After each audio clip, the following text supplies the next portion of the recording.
పట్టణంలో స్వచ్ఛ భారత్ మిషన్ కిందటువంటి విడుదల చేసిన 4 ట్రాక్టర్లు మీరు చూస్తాను.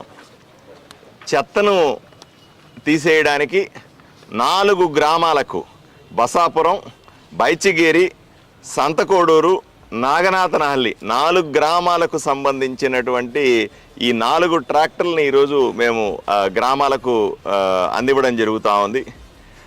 స్వచ్ఛ భారత్ మిషన్ కింద చెత్త మిగతా సంబంధించినటువంటి పనుల కోసం ఈ ట్రాక్టర్ని వాడుతాం. దీనికోసం నరేంద్ర మోదీ ప్రభుత్వం, కేంద్ర ప్రభుత్వం 75% నిధులు, రాష్ట్ర ప్రభుత్వం 25% నిధులతో ఈ కార్యక్రమాన్ని, ఈ 4 ట్రాక్టర్లను కొనడం జరిగింది. ఒక్కొక్క ట్రాక్టర్ విలువ 6,50,000 రూపాయలు. ఇలాంటి మరిన్ని కార్యక్రమాలు ప్రతి గ్రామానికి కూడా తప్పనిసరిగా చెత్త తీసుకుపోవడానికి కానీ మిగతా శానిటరీ పనుల కోసం కేంద్ర ప్రభుత్వం, రాష్ట్ర ప్రభుత్వంతో కలిపి ఈ స్వచ్ఛ భారత్ మిషన్ కింద వివిధ రకాల వెహికల్స్ని ఏర్పాటు చేస్తూ ఉన్నాం. మిగతా గ్రామాల్లో ఆల్రెడీ కొన్ని వాటిల్లో ఉన్నాయి, కొన్ని వాటిల్లో ఇంకా లేవు.